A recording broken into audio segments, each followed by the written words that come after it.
So here in 1.3, we are looking at the difference between hardware and software. What I will tell you is, or what I will remind you here first is, hardware is everything that you can touch.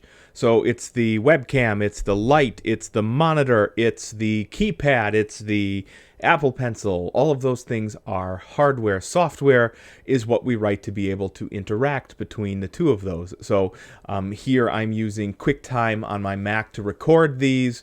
I'm using VitalSource over here on my Mac to look at the text.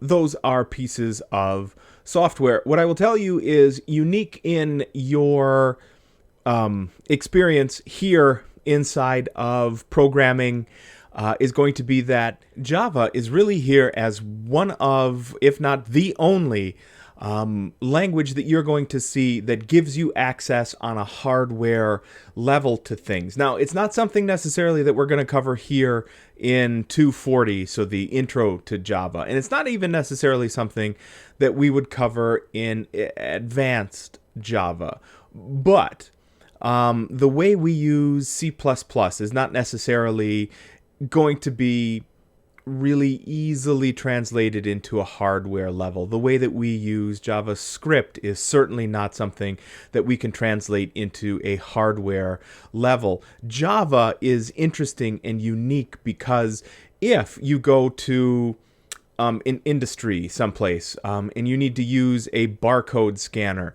Java gives you distinct and instant access to something like a barcode scanner. If you are working with I'm going to call them special purpose displays. So if you think about things like gas stations, right?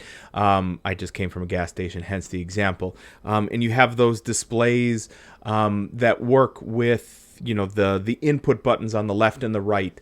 That is very, very probably done through Java. So one of the things we're not necessarily here going to see, but just let it sink back through the recesses of your mind, is going to be really, truly, this is the case, that Java, among all the languages, gives you the biggest intersection between hardware and software. So the things you can touch, the physical hardware of things, and the software, the way it is that we can actually interact with them.